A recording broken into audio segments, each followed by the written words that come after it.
कोल्हापुरातील गंजी गल्लीतील अतिक्रमण हटवावं यासाठी इक्बाल नुराणी यांनी न्यायालयात याचिका दाखल केली होती। त्याची दखल घेऊन महापालिकेनं 2 दिवसांपूर्वी अतिक्रमण हटाव मोहीम राबवली। या रागातून आज सायंकाळी 15 ते 20 जणांच्या गटानं जाब विचारत शमशेर नुराणी, अक्रम शिकलगार, उमर खय्याम बारगीर आणि शाहरुख बारगीर यांच्यावर हल्ला केला। त्यामध्ये चौघेही जखमी झाले। त्यांच्यावर CPR मध्ये उपचार सुरू आहेत। कोल्हापुरात सध्या महापालिकेच्या वतीनं अतिक्रमण निर्मूलनाची मोहीम धडाक्यात सुरू आहे।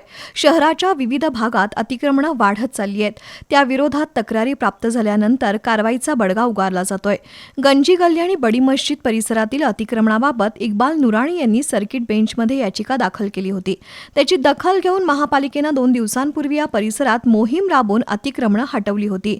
त्यामुळे या गल्लीतील अनेक जणांनी नुराणी बंधूंना धडा शिकवण्याच्या उद्देशानं एकत्र येत आज सायंकाळी 6:30 वाजण्याच्या सुमारास जाब विचारला। त्यातून एकमेकांना शिवीगाळ आणि दगडफेक सुरू झाली।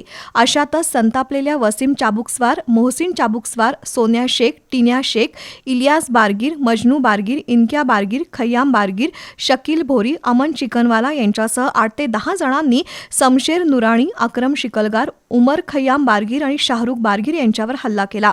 त्यामध्ये चौघे जखमी झाले असून त्यांना उपचारासाठी तातडीनं CPR मध्ये दाखल करण्यात आलंय। दरम्यान या हल्ल्याची माहिती मिळताच पोलीस उपनिरीक्षक विठ्ठल जाधव यांच्यासह 10 ते 12 पोलीस कर्मचारी घटनास्थळी दाखल झाले।